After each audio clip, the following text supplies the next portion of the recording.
Hey everyone, in this video I'm going to switch it up a little bit and do a sponge ball trick. This is a classic and it's really strong. So I have two sponge balls and then I would have a spectator over here. Take the first ball, place it in my hand. Second ball, I would place it in their hand. We'll just use my hand in this case. And then you do the magic move. And just like that, the ball vanishes from my hand. And then you ask them to slowly open their hand. And there it is.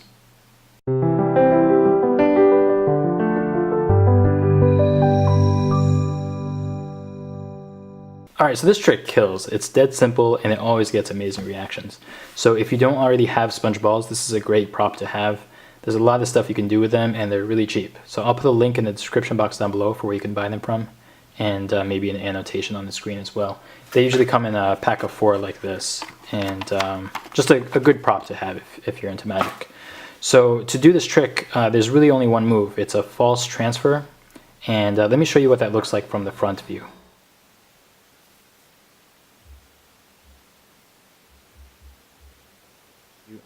Alright, so let me give you a behind the scenes view of what's happening in this false transfer. You pinch the ball between your first and ring finger of your right hand, just like that. You have your left hand palm up, and as you approach your left hand, you're going to start to curl your fingers around the ball, and then in that moment you're going to do this quick move where you curl your right hand fingers in, you pinch the ball with your thumb, you extend your fingers back out, and then you close your fingers pretending to have grabbed the ball, right? So in slow motion, let me do that again, like this. Alright, now it's a lot of timing involved here, so the first thing I would do is just practice this. Practice holding the ball between your fingers like this, and then moving it or transitioning it into a thumb palm. So from here to here, here to here, okay? So you just curl your fingers in. Once they're right about here, you use your thumb to pinch. You're using like the base of your thumb to pinch the ball.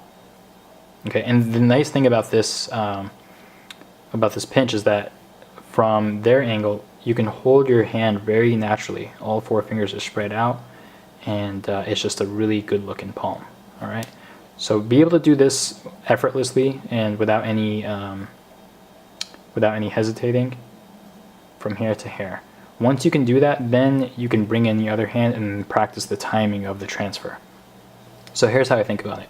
You approach your hand, and then the larger motion always covers the smaller motion. So if your right hand is stationary and then you do this, it's not going to look so good. So instead what you should do is you should make this a bigger motion of your right hand approaching your left hand, and then using that larger motion, you use that to cover the smaller motion of your fingers curling in. Right? So you approach and then you do it like that. And then your left hand, you're just going to have to stand in front of a mirror and practice this. You'll figure out the timing for when this looks good. But basically, I do the move, the pinch, right around here, and then I close my fingers, and I make sure I let my left hand fingers close around like the first few fingers of my right hand as my right hand goes away. I think that really sells the illusion. So from here to here, this isn't a great angle to be demonstrating this for you. I'm just giving you a behind the scenes of what it should look like. Alright, once you got this move down, the rest of the trick is really easy. So you have 2 balls, you place them in front of you on the carpet, on the table, wherever. And you take the first ball, you do the move. They think it's here. You come over, you grab the second ball, and then you're going to do a quick move. I don't even really think of it as a move, but you're just going to you're going to do this with your hand palm down, but let me show you palm up to show you what's happening.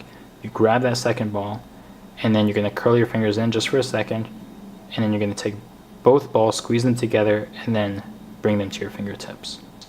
Once they're at your fingertips, you ask them to open their hand. This is the spectator's hand now.